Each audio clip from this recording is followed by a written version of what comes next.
Hello, everyone. Hello. This is Mandy, And this is Marley. and this is our show Hitbox.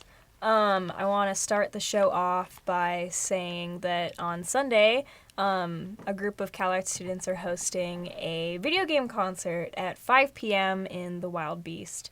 If you go to CalArts, you should definitely go. I went last year, and it was super fun. I'm sure it'll be even better this year.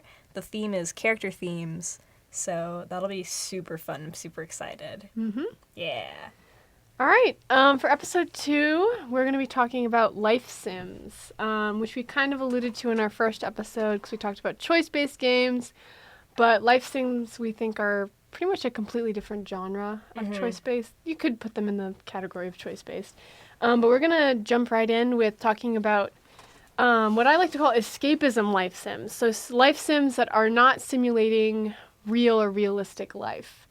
We're going to start off with a very popular one, Animal Crossing. Yay! Mandy has a lot to say about Animal Crossing. Yeah, it's probably my favorite game of all time, and I own every single one of them. And they're all, like, slightly different, but, I mean, the core idea is that you're this new person who moves to a new town, and every single other of the residents in this town are all animals. And I think one of the most interesting things about this game, especially when the first one came out, was it's very unique in the fact that you have to pay your mortgage, which I think is funny. The part of the game that I didn't like as much.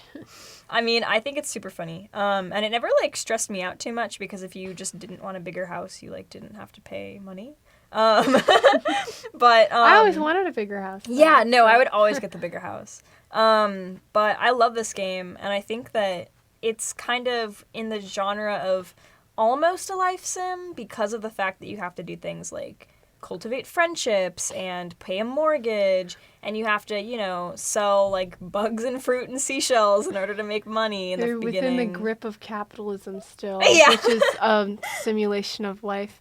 I think my definition of life sim is any game where you have to repeat actions continually that you have to perform in real life. Mm-hmm. So I think Animal Crossing does fit the bill because, again, you have to talk to the same people to build relationships. You have to pull up weeds. You have to go buy stuff at the store. In Wild Worlds, which is the one I own, you have a job. Like, there's stuff you have to do in order to function in the game. Yeah. Yeah, I'm trying to think, because each game kind of has this individual quirk to it. In the GameCube one, it's kind of the beginning. It's kind of the bare bones of what Animal Crossing is. You just move to a new town, and then you meet all these people, and there's, like, all sorts of little events that you can unlock, and little things to do the more you play the game. Also, another thing about Animal Crossing is that it takes place in real time, which I think matters a lot for life sims as well. If you leave for a month, you leave for a month of the game. Yeah, that's the part that always stressed me out, because I would come back and things would not look good, which I did not like personally. I like games where I can pause it and play it whenever I want to. I totally understand that. Also, like, New Leaf kind of amended the issues that came with that in a way. But I'll talk about each one. So yeah, the GameCube Animal Crossing, which is just Animal Crossing. That one is kind of just, again, like I mentioned, the essentials of what Animal Crossing is. And then there's Wild World, which is the first one I ever owned. It's the only one I own. Yeah, and that one you come in on... You're in a taxi, and it's raining. A taxi, that's right. Yeah. Oh my god, yeah. So you come in on a little taxi, and it's very similar to GameCube, except the layout is entirely better. The layout for GameCube is, honestly, whack. Well, what I think is interesting about Animal Crossing is the way they build the game world is super fascinating. Oh my god, it's literally you're on a log, and you're just rolling, and that creates a sort of, like, globe feeling you get when you're walking across it, which I think is kind of special. It's so endearing. Yeah, I mean, if there's one word really to use to describe Animal Crossing, I think it's endearing. Yeah. As stressful as I find Animal Crossing, which I know is the exact opposite reaction most people have to Animal Crossing, it is a very charming game, and it's not afraid to lean into that aspect. Mm-hmm. Yeah. It's very cutesy. Yeah, but not in a too sweet, kind of sticky way. No, because I mean, there's still at the end of the day, you still have in some games you have a job to do, or in others you have bills to pay. So it's not entirely idealistic. And in Wild World, you have a useless roommate who's always asleep, and like what? do you remember that in Wild World? No. He's just like asleep in the house. That's only if you create another character. Wait a minute. No. Yes. That has never happened. Don't buy Wild World used from GameStop. That's the moral here. That's weird. Because I didn't know who that dude was, and I was like, "What the hell are you doing in my house?" Very different experience than anyone else it was playing so that scary. game. He was just sleeping in there. I was like, "Who are you?" I guess. All right. Well, never mind. Moving on then. Oh my god, that's so funny. He doesn't pay the bills. I got to do it. No, he doesn't pay the bills at all. That's so funny. Yeah, I forgot about that because in Wild World, you have roommates. If you make multiple characters, they all live in the same house. Oh my god, okay. I totally forgot about that because... That's a little scary. It's weird because in GameCube, you had different houses, and in New Leaf, you had different houses. So I don't know why they would have changed it for Wild World. Having different houses is so Wild much World better. has a weird aura to it in general. It's so, Wild World is very strange. I wish my first Animal Crossing was New Leaf. I haven't played it, but I've heard it's better. Yeah, it's kind of the perfect evolution of like all three games before it. Also City Folk, which no one ever talks about City Folk, but I love it.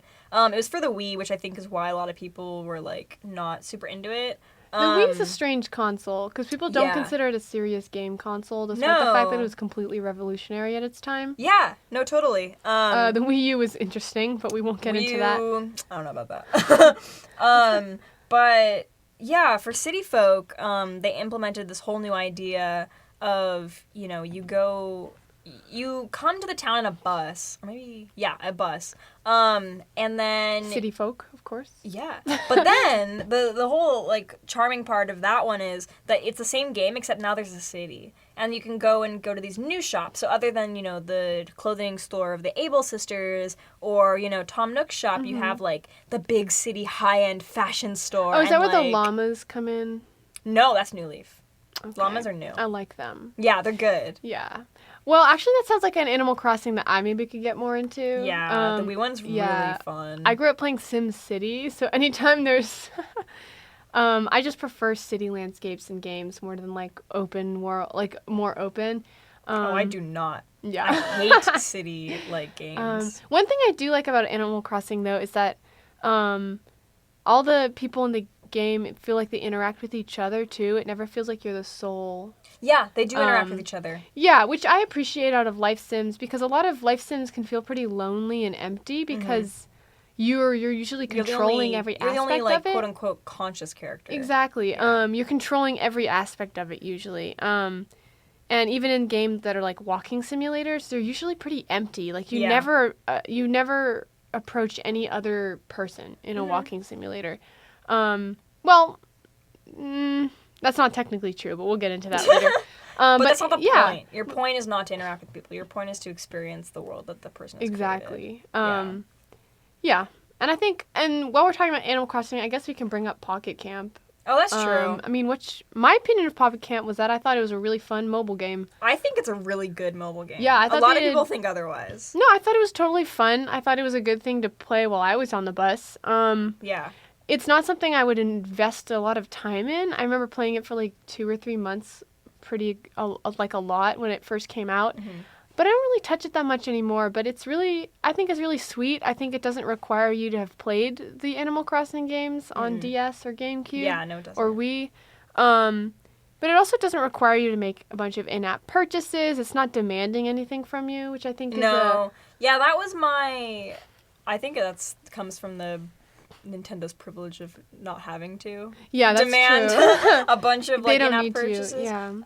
But I love New Leaf because it feels like an Animal Crossing game that just got put into a mobile game. It doesn't feel like it's something else trying to be Animal Crossing. Yeah, no, Pocket Camp, it's not trying to imitate the other ones. It knows it's a mobile game and it's playing off of those strengths. That being said, I don't really consider it as much of a life sim. No, it's not. What you're really doing is it's more like there's a word for it's like playing a Polly task Pockets. management game. Yeah. It's Yeah, it's completing tasks, it's completing little mini quests, it's Yeah. clicking on things, but it's not as much like you don't have to. I don't know, I haven't played in a while, I don't know if there's updates, but you didn't have to pay off on more, you didn't have a job. It was just No. like, oh, who are you going to talk to? I like Pocket Camp because they implement the core ideas of Animal Crossing in very different ways so that there's camping. Because with New Leaf, they had this big elaborate game and it had so many additions and everyone absolutely fell in love with it because of the level of customization that it had. And you could really make your town super individual from other people's. Because that was a big issue with the previous ones, is that everyone's town, it's randomly generated, so everyone's town automatically looks different. But everyone's town at the core looked the same. And with New Leaf, you got to like entirely customize your town. And they had an update for New Leaf. I want to say like probably 2 years ago at this point. I think the game came out 5 to 6 years ago. And it was a camping, like, just site that was implemented in everyone's camp. And then there was, like, a new character, and you could get, you interacted with characters that would come visit you in, like, little motorhomes. And so with That's Pocket a lot like Camp, Pocket Camp. that's where they got the idea of Pocket Okay. Camp, basically. Because then they really made it like its own thing. And with the mortgage aspect, you could upgrade your little motorhome, and that would be your quote-unquote mortgage, that you could just keep upgrading it. But you don't have to. That's I don't want to play. I don't want to play a mortgage in real life. Yeah. Let alone I know. have one in Animal Crossing. That's true. I think it's fine because, like, you give Tom Nook an orange and he's like, here's $100. And you're like, okay, yeah. Like, it's much easier to make money in Animal Crossing. I guess let's pop into a different game. This is one that we briefly touched on last week, so we probably won't spend as much time on it. It's also one that I haven't played, but it's also one of Mandy's favorite games. Oh my god, yeah. Stardew Valley. It's probably one of my favorite games of all time. I just think it's perfect. It's the perfect game. Yeah. There's nothing wrong with it. The thing is that you just said that about Animal Crossing. Animal Crossing's not perfect. I will admit. But I think Stardew Valley is also an escapism life sim, and these aren't like real categories, but they're the way I'm categorizing it in my head because they're, again, it's not real life, but you're managing a life. Yeah, that's true. Yeah. In the same way as Animal Crossing, Stardew Valley operates on a time basis, but in the sense more of Harvest Moon. And I've never played Harvest Moon, so I can't exactly talk about it very much because I know very minimal stuff about it. But I do know that there is, a cycle of the day that does not correlate with the cycle of real day time, a 24-hour system. Stardew Valley, probably every 10 minutes is like 10 seconds. So, like, it'll go 7 a.m. and then in 10 seconds it'll go 7:10 a.m. And That's it really seems stressful, very so it's fast, sped but up it's time. not.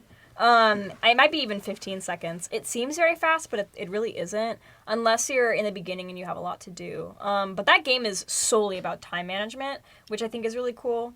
And the thing about Stardew Valley that I think definitely constitutes as an escapism type of life sim is the fact that you come from, well, I don't know if you come from, but it's alluded, this big city called Zuzu City is alluded to throughout the game. But it's very much distant, and you never go to it, unless you get certain cutscenes, then you do go to it. But there's cutscenes in Stardew Valley? Yeah.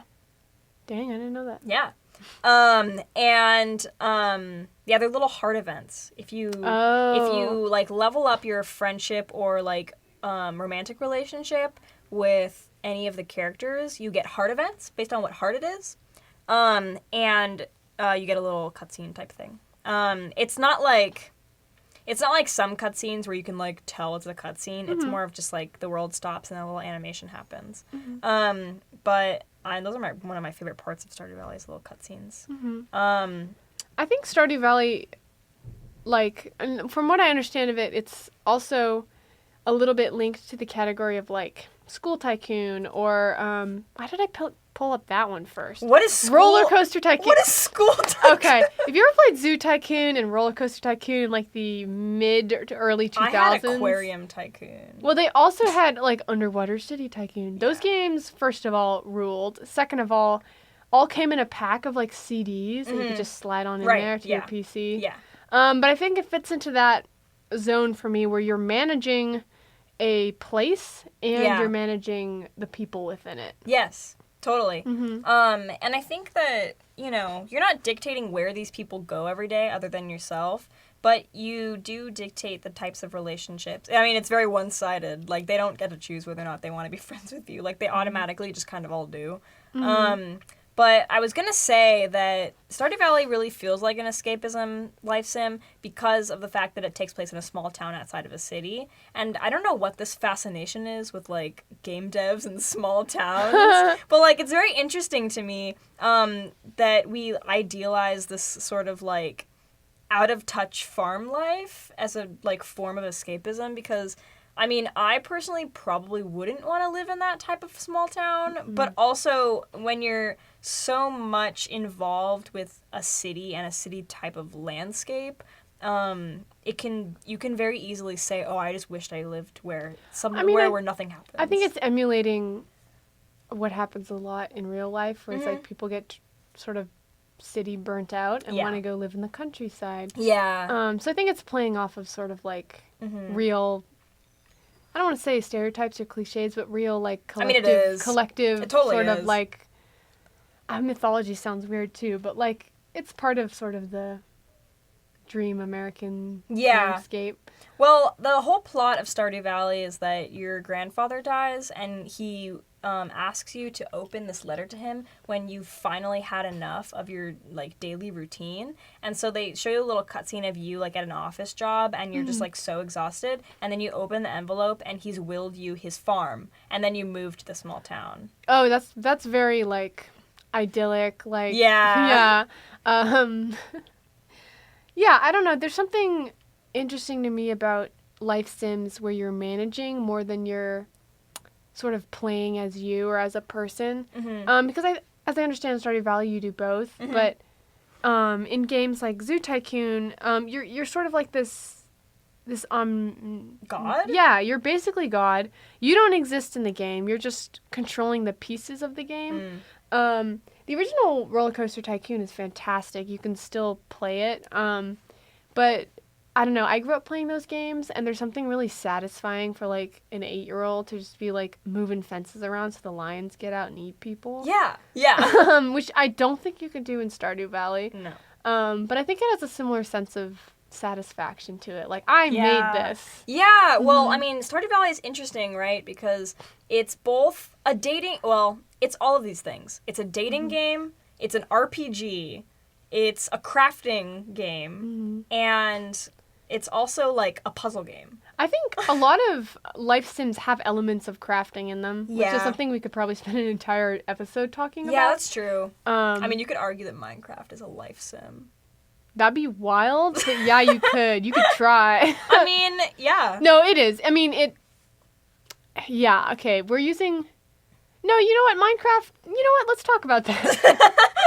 Minecraft is a life sim, I guess. You're right. I mean, you have to... It's not escapism. No. Because, like, you kind of build it's what a survivalist life sim. Yeah. I mean, because you can build... You can also just choose creative mode where you just build something idealistic, which I think falls more into the category of, like, Sims. Yeah, like, yeah. The game Sims. Oh, by the way, don't worry. We're going to get to Sims. That's last because we have a lot to say. Well, I have a lot to say about Sims.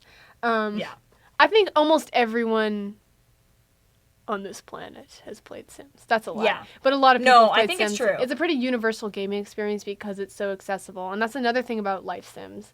They're pretty accessible from a gaming standpoint because you can play them on pretty much any console. That's you can get pretty cheap or free ones. Well, I was going to say about Sims, but I realized it really is almost every single life sim is that even if you're not a quote-unquote, like, gamer, like a person who actively searches out, like, games and, like, you're always, like, you know, watching, like, you know, panels for games and stuff like that. If you're not that type of person, life sims are probably the type of game you play. Yeah, they're super appealing, and I think part of that is because it's this sense of, like, oh, I can be someone else for... Yeah, totally. Or not even that, I can be nobody. I can just control other things. That's true. And also they're peaceful, and they're just, like, charming. Like, for example, my mom loves Animal Crossing. It's her favorite game, right? But she doesn't, you know, like watch panels about like what video game's gonna come out next, you know. But you know, she just loves Animal Crossing, and she's played almost every single one with me because she just likes that game. Yeah, I mean, it gives you a sense of control, and they're relaxing, and they're creative. They're supposed to be relaxing. I mean, a lot of life sims are creative, and we're gonna get into other games that are sort of on the edge of being life sims that are maybe not as creative or don't have like creative modes to them. So I guess it's a good segue into our next topic. If you wanted to say more about Stardew Valley, though. No, I think I'm good. We went over it a lot. I think that Stardew Valley is very interesting. Like I mentioned earlier, that it has lots of genres within it. But it's definitely an escapism life sim for sure. So a topic that I was thinking about a lot is how to define life sims, and we went over this a little bit, but like for me, what constitutes a life sim is that, again, you have to do actions repeatedly that you would have to do repeatedly in real life, but that kind of muddies the waters a little bit when you're thinking about more I don't want to say traditional games, but more like first person shooter or RPG or action games. Like, sounds kind of funny, but like, is Grand Theft Auto a life sim? Oh yeah, we're talking about that. Yeah, I mean, kind of. You have to answer your phone and walk around. Yeah, and you know, you drive a car, and theoretically, all the things that you can do in GTA, you could do in real life. I mean, you shouldn't. That's kind of in the title. The title is a felony. No, but I mean, and also theoretically in GTA, I've never really played. I've like goofed around in it with like friends. I've never really played it, and I know there is like a campaigns and story, but like no one you cares could just about the walk story around. of GTA. Yeah, I don't. I mean, no one. I don't think anyone plays the GTA for the story. I mean, I've never had there's no appeal for me in GTA. No, me neither. I don't like making. We were talking about this last week when we were talking about how we can only make good decisions. In games. I don't like making. You're talking to the wrong audience if you're looking for a GTA podcast. Yeah, no, but anyway, but it's. I mean, in a lot of ways, it technically is a life sim. Yeah, which is super interesting, right? Because you know, then like, what else could be a life sim? Yeah, I mean, like talking about like, well, I guess we're talking about Rockstar. L.A. Noire is like a historical life sim. Yeah. I mean, you're playing through a guy's life. Yeah. I'm not going to spoil that game, but come on, it came out in like 2011. The VR version is terrifying, but anyway. It's so good. But in L.A. Noire, you have to physically drive. You can technically let your partner drive, but then you're not really in control of the situation. You can choose whether to follow sort of things you get on your police scanner. You're completely interacting with other people. You're choosing like where to point your hands and everything. You have to do these actions that you do in real life. Yeah. But it doesn't have that in GTA. They both kind of lack the element that I think other life sims have, whereas like you don't have to like go to bed at the end of the day. Yeah, it's you don't have to like make sure someone pees. Yeah, true. So it's like, well, another thing actually, as you were talking, that I thought about is that you're not playing your own story. You're playing a character's story, which I think is also kind of a defining factor of a life sim. In some ways, because in some of them, you know, they give you very little detail about the main character so that you can kind of embody them as your own character on purpose. But, you know, of course, there's games like Animal Crossing and Stardew Valley where that character's supposed to be you. Like, you as the player, you know? Whereas I think something like L.A. Noire, like, that character has a backstory. That character is a person that's not you. Yeah, and in fact, in L.A. Noire, you even play as, like, two different people. So it complicates things even more. Yeah. And even, I think Red Dead Redemption leans a little more into the life sim aspect because I think you do have to do more actions. Like, you can get drunk. If you can get drunk in a game, it's a life sim. You can get drunk in Stardew Valley. Perfect. You can also technically get drunk in Sims. It's called Juice. I love Sims. It's like woohoo. You can woohoo in Sims. I don't know, but this topic makes me think, like, okay, then what other kind of action or horror or RPG games could we consider a life sim? A game that I actually really hate because I think it's just nasty and I don't enjoy it is Outlast. But, like, you gotta change the batteries on your camera. I have to do that to my camera. I don't know, and you don't have a weapon. You're just kind of walking around. So it's kind of, in a weird way, it's a glorified walking simulator. Yeah. I mean... Well... that actually brings up a good point, too, of, like, is Breath of the Wild a life sim? Like, Yeah, you have to cook, yeah. Like, it's not. I would not consider it a life sim, but I'm wondering if that's because, like, the Legend of Zelda series is so famous. Like, if Breath of the Wild wasn't a famous, like, chain series from Nintendo, would it be a life sim? Yeah, but also, like, I don't know. Is D&D a life sim? Yeah. It is. Yes, but that's like, the whole point. But there's also, role-playing games, I don't know, I feel like there's some distinction that needs to be made. Mm-hmm. And maybe it's in the setting, maybe it's in what you can accomplish in it, but maybe it's just in the realism of it. Yeah. And I'm going to talk about kind of one last game in this section, which is PT. Oh which my god. I love PT. Yeah, I think it's the greatest horror game of all time. Me too. And partly because it's spooky and you can never... Well, not that the content is spooky. We'll go into that. It's very spooky. But the spooky part about it is that you can't play it anymore. It's gone. Oh, that's true. It's gone. So PT is, in my mind, more of a walking simulator than a horror game. Yeah. Because if you've never played PT, don't listen to us talking about it and just go watch a walkthrough. Yeah. But we would suggest you play it, but you literally cannot. You literally can't. Wait, isn't there that whole thing where, like, if someone has it on an Xbox, the Xbox is worth, like, twice as much? Yeah, it's incredible. And also there's fan-made remakes. That's wild. But, like, they always get taken down pretty quickly. One of which was made by, like, a 17-year-old. Whoa. But anyway, in PT, all you can do is keep walking down this continuous hallway. And you can answer a phone, and you have to pick up these kind of clues to do fairly mundane things, like put a photo back together or look into a hole or open a door. Mm-hmm.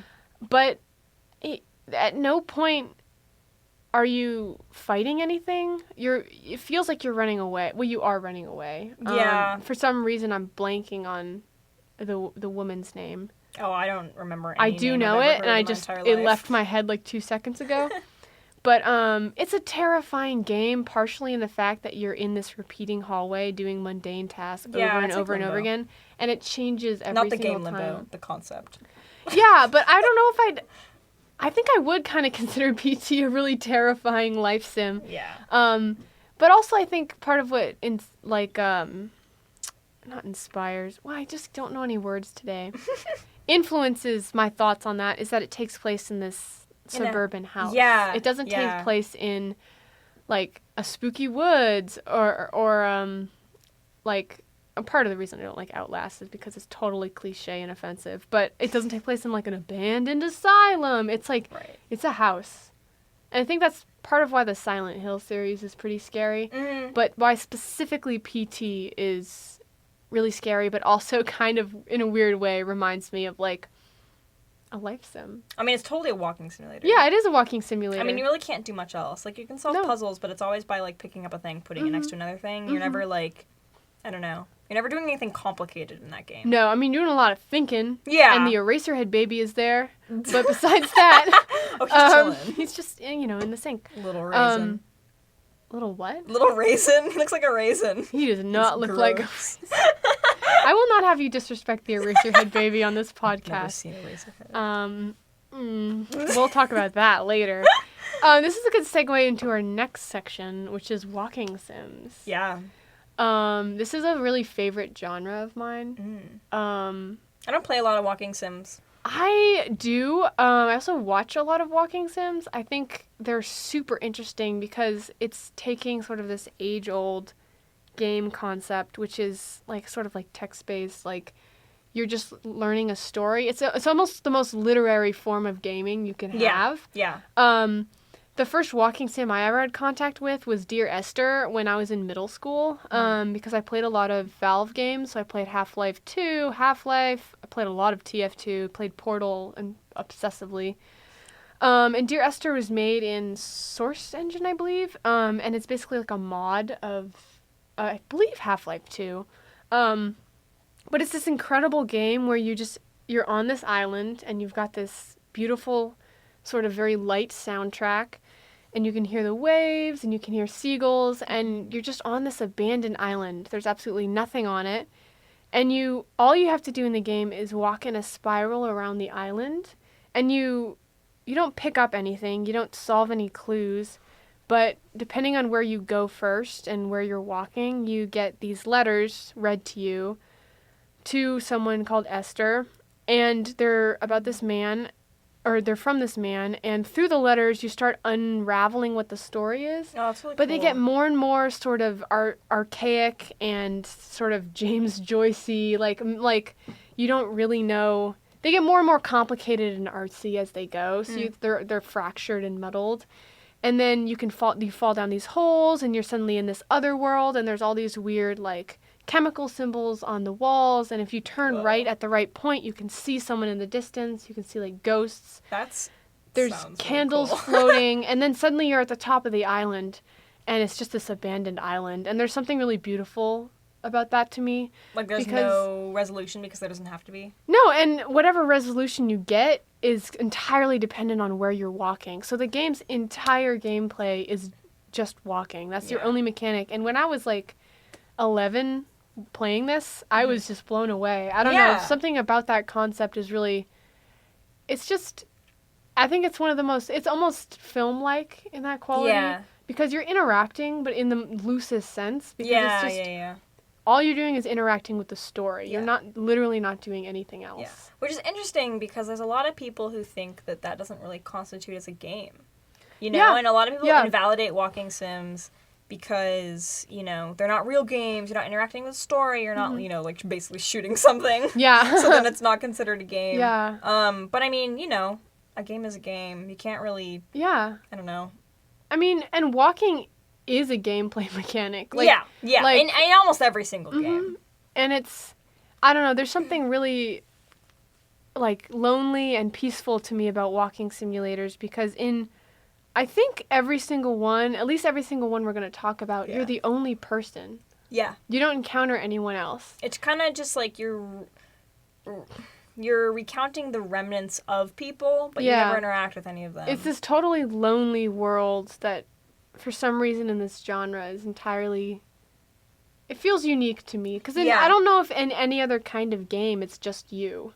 Yeah. Like, you could find some corner of the desert in Fallout or some part of there's always Hyrule. NPCs. Yeah, you can always... But you're always going to encounter something. Right, and walking sims are, I think, very much about the feeling that you get. And that does not have to be influenced by the people that you interact with, obviously.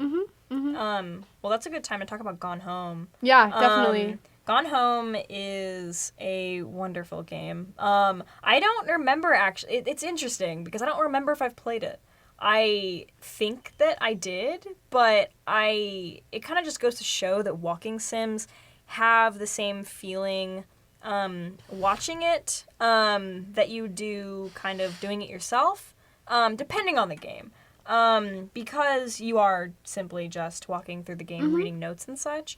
But Gone Home is really special to me because, you know, there's so much content.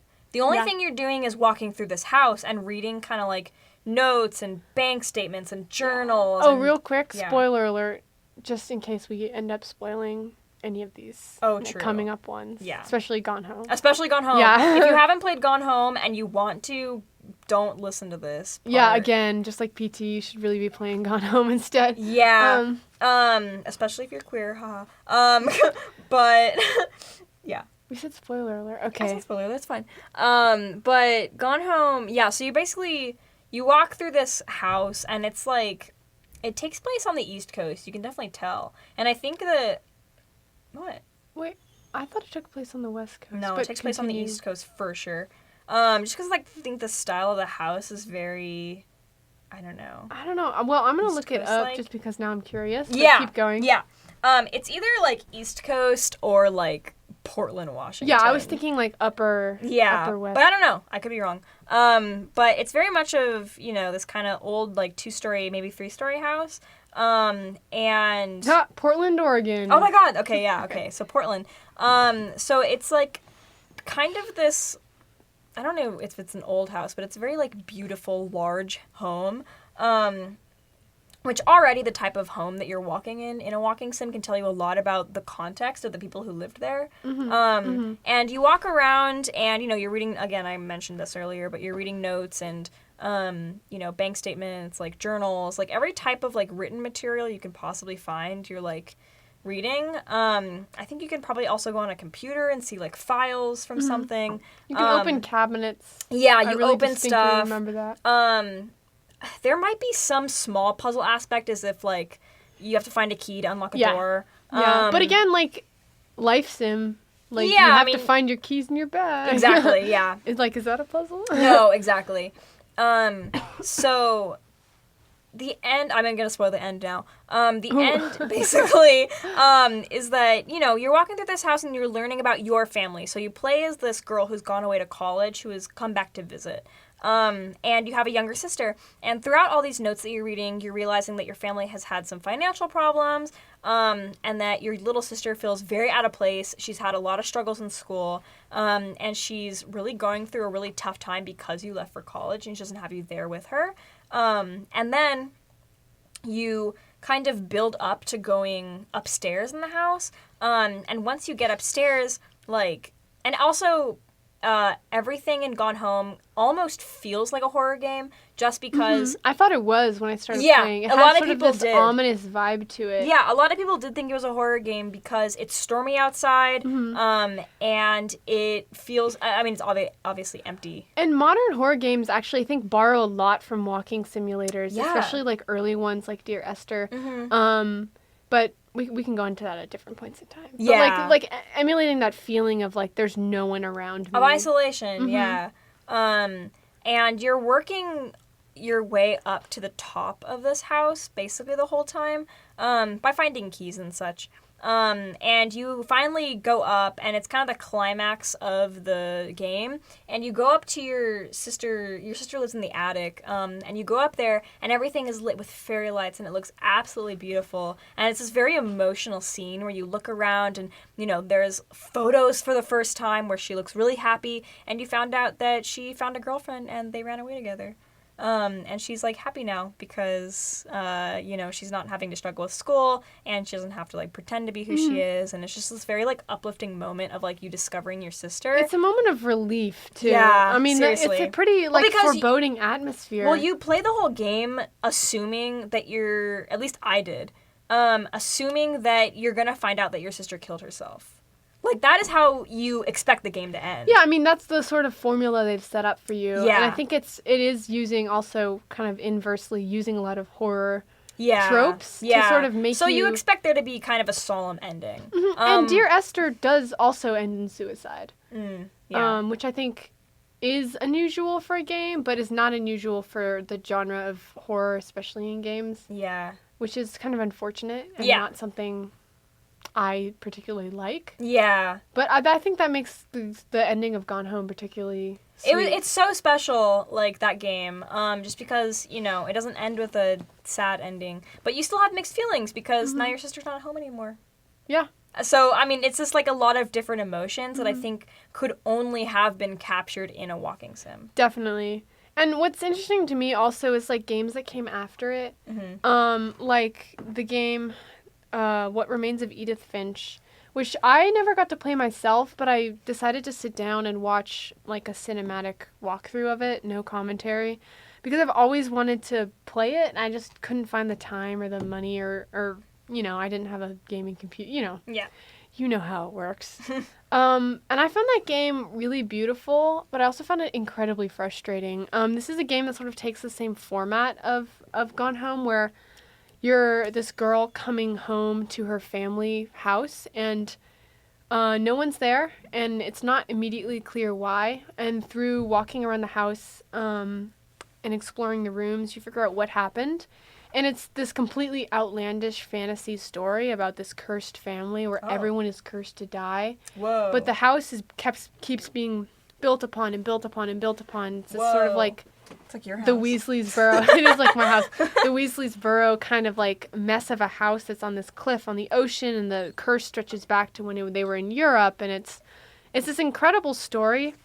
And you access different parts of the story connecting to different family members by looking at portraits and touching evidence and and you eventually have to work your way into their rooms, which are all blocked off for a reason in the story. That's a game I'm actually not going to spoil, partially because there's so many pieces to it I think would be kind of hard to, but also partially because it's kind of a beautiful game in story-wise, and it would be I don't know. I feel like it'd be letting people down to spoil that game. But unlike Gone Home and unlike Dear Esther, there's a lot more gameplay elements to it. Because you're still playing as someone who's just walking around, but you have to kind of like navigate the world a little more. You have to sort of figure out how to get from this room to that room when every door is locked. And there's also parts of it where you're launched into like a different art style and game world entirely. The two I'm thinking of most is, I believe the main character's grandma, who was like maybe it was aunt, but anyway, who was like a child star horror actress. And the way she dies isn't super clear because you find like her room is completely decked out in like stuff from this movie about like Bigfoot she was in. And her whole like claim to fame was that she did this famous scream in the movie. So her room's decked out in stuff from that movie, including a comic book about how she died. So it's a completely exaggerated version of her death because it's just a comic book based on it because she was kind of like a C-list celebrity. But when you're playing that portion of the game, you're put into the comic book. So you're playing in a different art style, and you actually have gameplay elements to it. I love that. Yeah, so that's why I think Remains of Edith Finch is sort of always put into the walking sim genre, and I think it does resemble Gone Home a lot. Yeah. I think it also resembles Dear Esther a lot in that you're not necessarily reading things, you're getting things read to you. But I don't know if it belongs there. It feels more like a traditional game to me, even though you are the only person in this world, theoretically. You don't ever see anyone else. Yeah. Do you want to talk about Stanley Parable a little bit? Because I actually haven't played that game. Stanley Parable is, I mean, it's a sci-fi walking sim, for sure. Like, it's kind of one of those that's it's like two genres, right? So it's not at all realistic, because it's sci-fi. So it's realistic in the fact that you're a person and you're walking. But in every other sense, you're in this kind of like white-walled, like, you're not even sure what it is. I don't even know if you find out. Like a test facility, right? Yeah, you're and it's like in a test facility. It's in a post-portal gaming world. Yeah, literally. I would say lab, but there's nothing in it. So it's kind of even hard to say lab, right? It's just, it's nothing. It's like a warehouse, basically. I mean, correct me if I'm wrong, but it's kind of like a cheeky, like, satire of walking sims, right? Oh, yeah. Yeah. Oh, yeah. So basically, the whole plot, I haven't played it in a while, so I cannot recount all of the endings that they had. There are quite a few. I think there's like 10. There's more than 10. That seems like a low amount. I think it's something like 17. Mm-hmm. You could look it up. I just realized last time we were like, I don't know if this is right or not, when we had our phones sitting in front of us the whole time. I think it has something like 17 endings or something, which is a lot of endings. But it makes sense for this type of game. Essentially, if you haven't played it, I can't even spoil the ending because one, I don't remember them, and two, there's too many. But there's this guy that's talking to you. 19. There you go. Mm-hmm. There's this guy that's talking to you, and he says, okay, like, I'm gonna instruct you on how to get out of here, basically. And he's kind of, like, sarcastic and, like... He's got GLaDOS vibes. Yeah, exactly. You know, he says, like, turn left, and you can choose to turn left or right. And if you turn left, he'll be like, great, and then he'll, like, you know, instruct you how to get out. And that's one ending, like, is that you just follow his instructions, right? Mm-hmm. But if you start going the wrong way, he gets pissed. And from there, you know, there's 19 endings. So you can kind of infer, like... And then I remember specifically this one ending, that I don't entirely remember how it ends, but I do remember this very large room with, like, thousands of security cameras, and it's all, like, you know, it's very sci-fi. So it's not, it kind of, the world, like, shifts and shapes based on which choices that you make, but it's also definitely a walking sim, because that's all you do. I mean, you solve puzzles by, like, stepping on stuff and maybe, like, clicking a button, but you don't do any complex puzzle solving or interacting with the game other than walking. Well, again, going back to the original point of, like, a life sim to me is any game where you're performing, repeatedly performing an action that you have to repeatedly perform in real life. Yeah. Walking is pretty much... all we do. not walking necessarily, but moving from point A to point B is just a big part of human life. Most people's human lives. Yeah. No, totally. Mm-hmm. But Stanley Parable is interesting. I remember, in high school, it was like the game to play. I know. I remember. I believe. Shout out to Leo DiPiero, but I remember sitting in my friend's garage and watching him play it, like through a projector. But that's my only memory of Stanley Parable, and people keep telling me to play Stanley Parable. I'm sure I'd love Stanley Parable. It's okay. I mean, like, the thing is, I like it, but it's definitely of its time. It was definitely, like, 2014. Post-Portal like, world. Yeah, no, for real. Yeah, everyone was really, excuse my language, horny for those robots. It's true. And, like, there are no, like, well, maybe. I don't know, actually. There are no, like, in the beginning, at least, like, robots in the game. But it's very robot-esque. I think the thing I remember, I don't know if this is true or not, but I've seen it posted online a lot, is that there's a achievement in Stanley Parable for not playing Stanley Parable for 5 years. Oh, that's so funny. And this may be a joke, but something tells me it isn't. Again, we could probably research this. Very, but I love without even having playing it that it's making fun of a really self-serious genre. Yeah. 'Cause I think walking sims are super self-serious. Yeah, and that's totally. probably my one beef with them is that they don't allow for a lot of humor Mm-hmm. because I think people assume, oh, you're just walking around. We need to make it super like deep and interesting and psychological. Like The Vanishing of Ethan Carter, which is a game that I don't really want to talk about, partially because we probably don't have time, but also because I have mixed feelings on that game. I think and I don't think it really technically is a walking simulator, but they're also dark and self-serious, and they rely so much on twists and like, is this real or not? Yeah. Stanley Parable is just funny. Yeah, Stanley Parable is funny. Mm-hmm. I think games in general could use more humor, and I don't mean like bro humor in certain games. I mean like genuinely funny, which is why I think like Portal was so successful. Yeah. But we could Portal's again really spend a whole episode talking about Portal. And we should. We probably will. So keep listening. Yeah. I was thinking actually as we were going through all these categories that dating sims would be like the perfect thing to talk about, but you do not like dating sims. I hate I love dating sims. I think that they can be as realistic or unrealistic as you want, and I think the more unrealistic they are, the better they are. I'm going to once again repeat my beef with Persona 5. I don't want to date any of them. I like them all as friends. I don't really... Do you have to date one of them? Yeah, you do, because if you don't, they all beat you up on Valentine's Day. What? Yeah. That's whack. It is whack. And then you can give your friend Ryuji a chocolate. Oh, okay. But they still beat you up. Oh my god, what the fuck? Mm-hmm. That's whack. We'll get into that. No, you know what? I'm never talking about Persona 5 again. Apologies. I actually do genuinely enjoy that game at parts. I just can't physically make myself talk about a game that is making me eat a burger to get XP. You know what? We're not going to go into that right now. I guess we should move on to the sort of the elephant in the room. Yeah. The ultimate life simulator, the original life simulator. Yeah. The Sims. I'm writing an essay right now about character creation and gaming. Very CalArts. But, and I was looking up Sims. I was on the Wikipedia, because it's very much this idea of you're creating the ideal life, even you would think. Yeah, that's a thing. Yeah, you would think. But I realized that the first Sims came out in 2000. Yeah. That game has been around for 18 years. And the first Sims looks amazing still. Yeah. It's like this first Roller Coaster Tycoon still looks fucking incredible. Yeah. And you can play it with pixel art really barely any like power on your computer. Yeah. Totally. Well, I used to play I've only ever played one Sims game, and it was on my iPad. You played the mobile Sims game? Which is good. It's just like the regular totally Sims fine. game.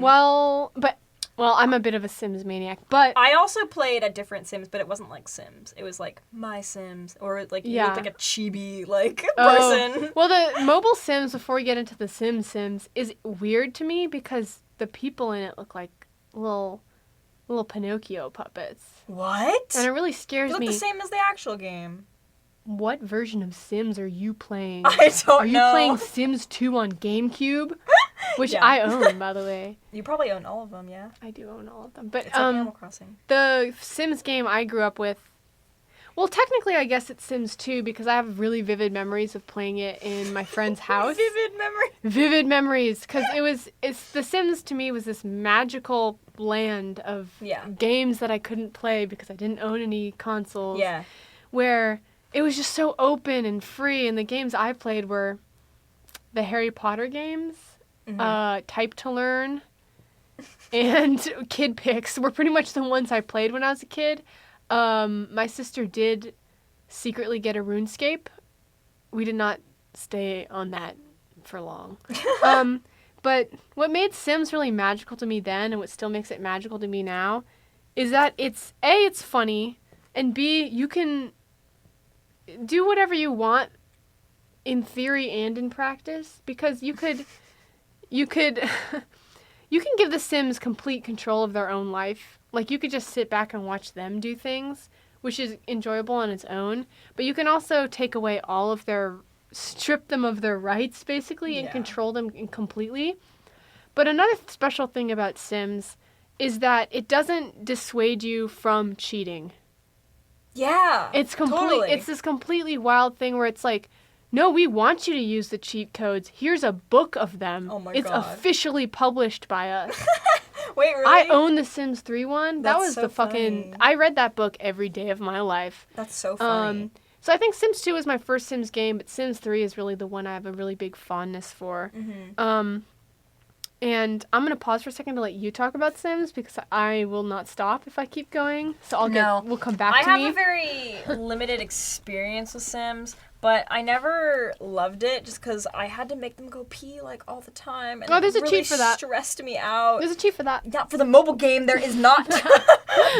And so I was stressing on my iPad, being like, I have this whole family of probably my like real life friends, and I'm like, they're all just peeing themselves, and it would really stress me out.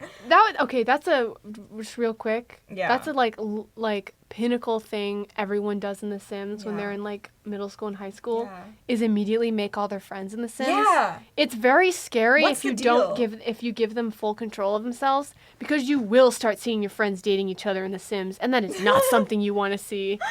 Not when you're 12 and awkward. You know, this is a huge deviation from this topic, but what is the fascination with kids wanting to all live in a house with their friends? I mean, I still want to do that. I don't. Well, whatever. My friends are wild. I couldn't live with them for 24 hours each day. But, like, I don't know. Like, there's something really weird about Sims being, like, so specific to, like, being able to have that capacity to, like, make all your friends. And as the Sims games go on, the character creation gets better and better, and you can make them more I would actually realistic. argue that Sims 4 has a way worse character creator than Sims 3. Oh, really? Not in terms of graphics, because the graphics are graphics will so always much better. get better in games. But the Sims games, first of all, have an art style that I actually appreciate, but also the Sims 3 people look like creepy, like shiny pudding people. Ew. But you could do so much in creative, both create a sim mode and in build mode.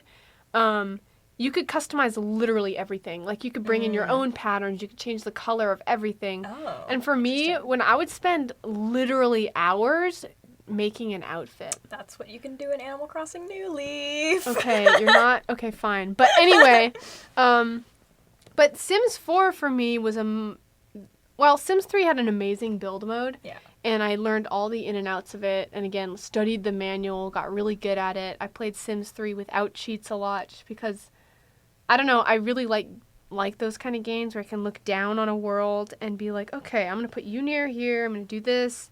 I'm organizing everything in this game world. I'm looking down on it. And I built this house. And I also went through an interior design phase when I was like 8. Which is totally normal. I feel like it's very normal, actually. HGTV, baby. But anyway, and that's the interesting thing. Excuse me, I'm talking very fast about The Sims. About Sims games is that you're not doing anything special. You can technically go to space in some of them, and you can but that's not special. Have a woohoo with the Grim Reaper. You can have a but why wouldn't you want to do that and go to space? Well, I don't do that in my playthroughs, but whatever. Oh, But what other purpose of life is there than woohooing with the Grim Reaper and then going to the moon? Space. But the crazy thing about Sims is that you're just playing out normal lives. Yeah. Like, most of Sims is you desperately trying to cancel them watching TV when you know they have to take a shower. Yeah. And if they don't take a shower, they're going to stink and feel embarrassed about it. But they keep trying to fucking go watch exercise videos on TV. Oh, that was always my issue, Yeah. is that they would always be embarrassed. Yeah. And I was like, what's your problem? Well, that's the thing about Sims is that it's such a micromanagement game, and then when you're 8 and you're super excited because you just made all your friends and you made them all cool adults and you made like 12 of them in one house, and then you're like, oh no. Yeah. I can't control 12 people at No. once. So Sims teaches you a lot about time management. It also teaches you a lot about task management. Yeah. It also teaches you how to left click on the mailbox while using testing cheat space enabled .true. I believe I remember that right, is the Sims 3 version. And then click make all happy. This is a good tip for anyone out there still playing Sims 3. Eliminates all their needs. Anyway. Whoa. So Sims teaches you a lot, but it's also funny. I mean, Yeah. I'm right now I'm thinking about what it means that this game is pretty much the most realistic one that we've talked about so far. yeah, it arguably But they do is. not speak like any coherent language. Well, I can tell you right now the practical reason for that is Yeah. because they don't have to translate the game at all into any other language. That's really smart. They just have to put out one version of The Sims, and Yeah. it's The Sims. Yeah. Which is really smart, actually. And, okay, the greatest thing ever is the covers bands do of their own songs in Simlish. Have you ever listened? Yes. What's her name? The girl who did that meme song. I don't remember what it was. She's, like, going down the street playing the piano. That's the music video. I think she did one. Well, MCR did one. And Katy Perry also did fucking one. went off. For, I think... Y'all know how I feel about Katy Perry. Well, Katy Perry sucks, objectively. Yeah, we saw her in person. We didn't want to see her. She was just there at a place that we were at. Into a concert. Anyway, we got way sidetracked. Anyway, Sims is arguably the most... It's the ultimate life sim in that you're literally just playing out the entire life of a human being. It's also called Sims. Well, okay, but to the most minuscule detail, as in you have to make them get dressed in the morning, Yeah. and you have to physically click on the toilet so they pee. Dear Lord, sometimes they won't do it. No, they won't. But The Sims is also so fun in so many different ways, for so many different people, for so many different reasons. Yeah. And it's just kind of incredible, and I'm always in awe of The Sims in its ability to entertain. Yeah. Like, this past summer, I got really obsessed with Sims 4 build mode because I started watching YouTube tutorials. Not really tutorials, but there's this whole online community of people who just do builds of intricate Sims houses. Yes. And now that's all I do in Sims 4. I just, like, randomize a sim, plop them down, and I make these super intricate Sims builds based on houses I look up or blueprints I find or houses I see. And it's just, like... It's so relaxing for me. I made a panic room once.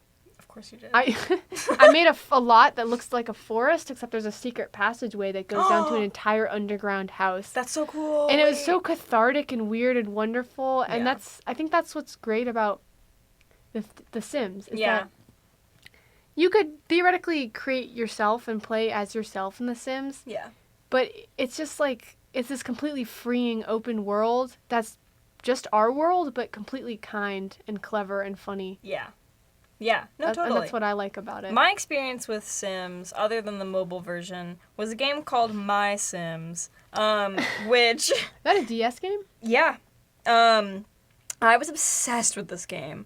And I don't really know why I got it. It was one of those things that my mom probably saw it and was like, well, you can pick out, like, 2, like, games that you want or whatever. And I was like, this one looks cute, so I picked it. You know My what mom I mean? is listening. You never let me do that. That's okay. My mom was chilling. But she... I still love you, Mom. A lot. All right. Keep going. Anyway. But, so yeah, my mom probably, like, let me, like, pick out this game randomly. I doubt that she picked it out for me.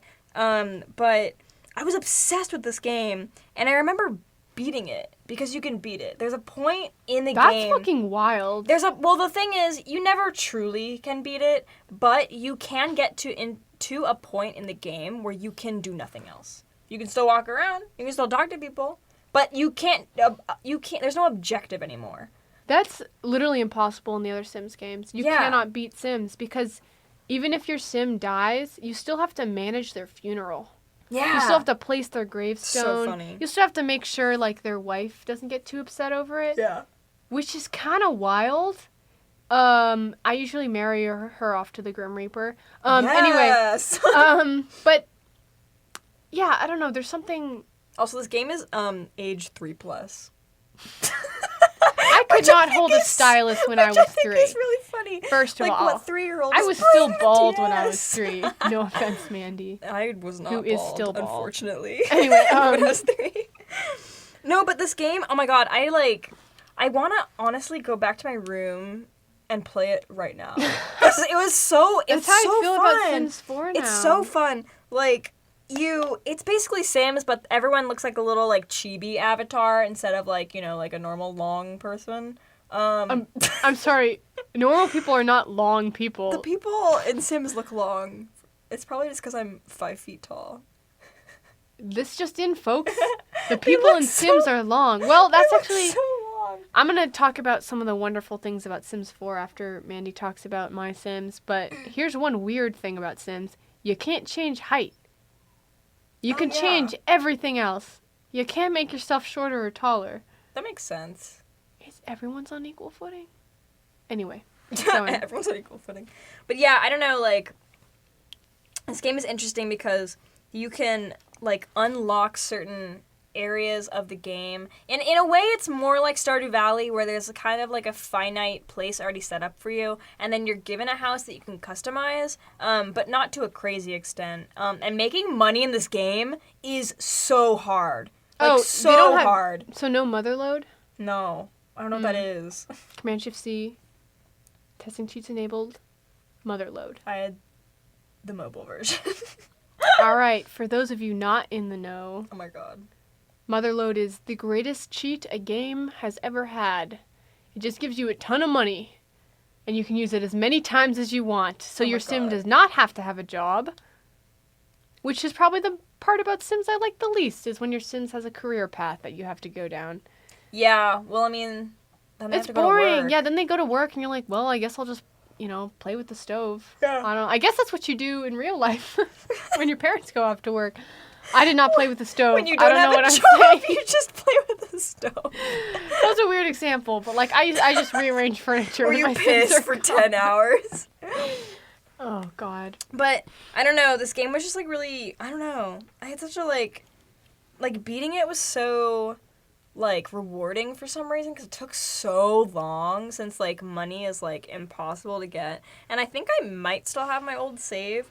But, like, I don't know, like, people, are in the town, they're like, there's, like, a tailor, and there's a mayor who's, like, really frazzled all the time, and, like, you can befriend, like, her son. See, that's a little different from the Sims games, because the Sims games do come preloaded with families that live in the town, so that when you drop your family in, it doesn't feel empty. It doesn't feel like a film lot or anything.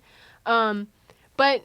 They have little backstories. Like, one of the great things about that Sims 3 manual I had was that it listed the backstories of all the pre-created Sims. That's super cool. But they just pretty much exist as people you can interact with, and they have the same personality. To, like, level up your friendship and stuff. Yeah, they have the same, they have the same choices of personality traits as you do. Right. And you could actually bring a Sim into your household by marrying them. And then thusly is not a real word. Thus have control.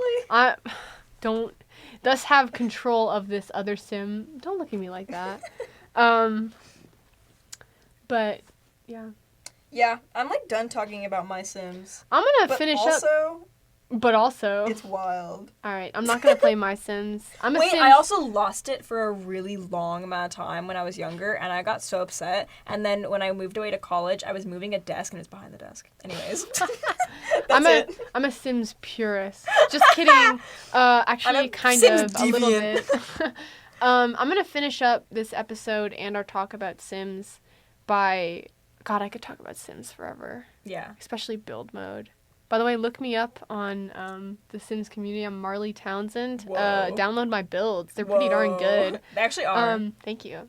Thank you, everyone. Anyway, the thing that's really special to me about Sims 4 and that really made me like it more because I was so emotionally attached to and so sort of like I got so skilled at Sims 3 that switching to Sims 4 was this big like, whoa, because the controls are different. That's interesting. Yeah, you have an option to click into Sims 3 camera mode because the controls are different. Huh. But the thing about Sims 4 is that it became really self-aware of the flaws of the past Sims games. For example, there's no genders in Sims 4. Which is crazy. Yeah, That's probably one of the only mainstream games that has that. And Sims has always allowed you to date, have romantic interactions with any Sim, no matter the gender.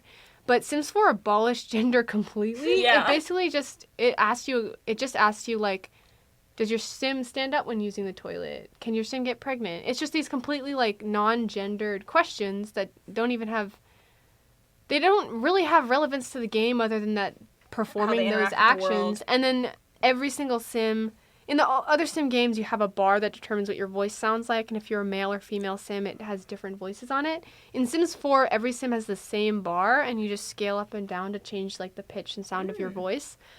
Which I think is just a totally like, yeah, that makes total sense. This is a game that's about complete creation and freedom and joy. And of course they would do that. Yeah. And another kind of amazing thing they did, and this is something that I don't think any games are sort of now becoming more accessible in terms of disability, but it really has never happened, and I think it's going to be hard to get games to continue doing. But even though it's not hard.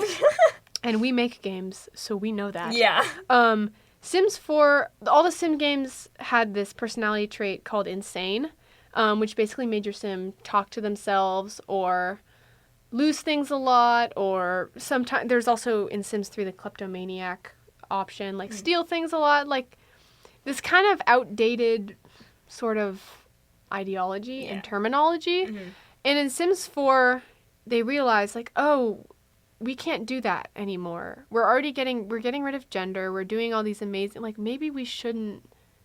That doesn't make sense. Yeah. So they got rid of the term insane and they replaced it with erratic. And the traits are different. They got rid of kleptomaniac entirely. Your Sim just kind of talks to themselves and is a little goofier and it eliminates the stigma. And I think that's really special and it really shows that they're listening to their community. Yeah. And sort of the last note I want to end on is that the Sims have this community built in automatically through the fact that you can download builds and people make mods out of it and stuff. But also in Sims, you're playing in a community. You're not just playing in an empty world. It's a lot like, tying back to the beginning, it's a lot like Animal Crossing, where you're controlling parts of this world, but you're in a bigger world. Yeah. So in that way, I think it's the closest you can get to a life simulator. Yeah, definitely. Not just because it's called Sims. But it is also called Sims. Yes. And you also still have to get your Sims to drink water. Rude. Well, no, not rude. That's healthy. But whatever. You can also burn your mac and cheese. But yeah, I think the ultimate sort of test of a good life sim is how much does it make you feel like you're both a part of the world you're playing in and that you can simulate the world you're playing. Like you can some aspect control the world you're playing in. Totally.